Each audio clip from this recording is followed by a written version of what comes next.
തെന്നാലി രാമനും കള്ളന്മാരും. ആര്? തെന്നാലി രാമനും കള്ളന്മാരും.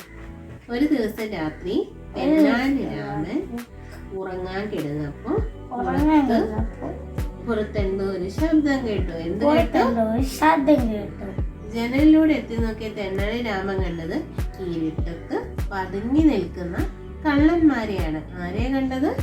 ഇരുട്ടത്ത് പതുങ്ങി നിൽക്കുന്ന കള്ളന്മാരെയാണ് കണ്ടത്. പെട്ടെന്ന് തെന്നാലി രാമനൊരു കുസൃതി തോന്നി. രാമൻ ഭാര്യയെ വിളിച്ചു.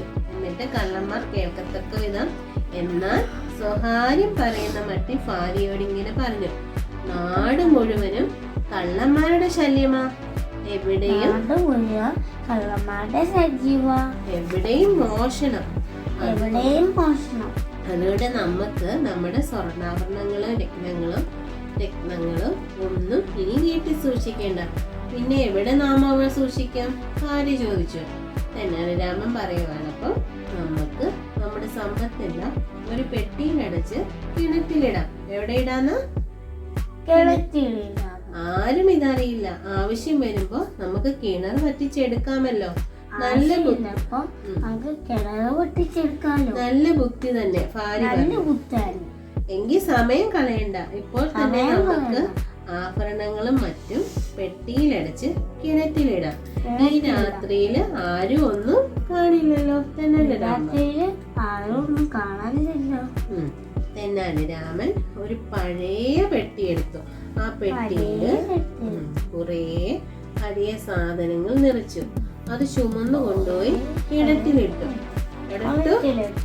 കള്ളന്മാർക്ക് സന്തോഷം എടുക്കാനായില്ല. ഇങ്ങോട്ട് നോക്കി. മഹാബുദ്ധിമാനായ തെന്നാലി രാമനിത അബദ്ധം പറ്റിയിരിക്കുന്നു എന്ന് കള്ളന്മാർ പരസ്പരം പറഞ്ഞ് ചിരിച്ചു. തെന്നാലി രാമൻ വീട്ടിൽ കയറി വാതിലടച്ചു സുഖമായി കിടന്നുറങ്ങി. കള്ളന്മാരാകട്ടെ അപ്പോൾ തന്നെ കിണറ്റിൻ കരയിലെത്തി വെള്ളം കോരി കിണർ വറ്റിക്കാൻ തുടങ്ങി. വേഗം കോര്, നേരം വെളുക്കുന്നതിന് മുന്നേ പെട്ടിയുമായി സ്ഥലം വിടണം, പരസ്പരം പറഞ്ഞു. എന്നിട്ട് അവർ വെള്ളം കിണറിന് വറ്റിക്കാനുള്ള ഉത്സാഹം. എന്റെ പച്ചക്കറി തോട്ടം വെള്ളമില്ലാതെ ഉണങ്ങി നനഞ്ഞു. തെന്നാലി രാമൻ പന്തിയുടെ കള്ളവും വലിച്ചെറിഞ്ഞ് ജീവനും കൊണ്ടോടി. അവർ ചെന്ന് പെട്ടതാകട്ടെ അതിന് ജോലിക്കിറങ്ങിയ കർഷകരുടെ കൈകളിൽ. അവർ അവരെ പിടിച്ച് രാജഭടന്മാരെ ഏൽപ്പിച്ചു. ആരെ ഏൽപ്പിച്ചു? രാജഭടന്മാരെ ഏൽപ്പിച്ചു.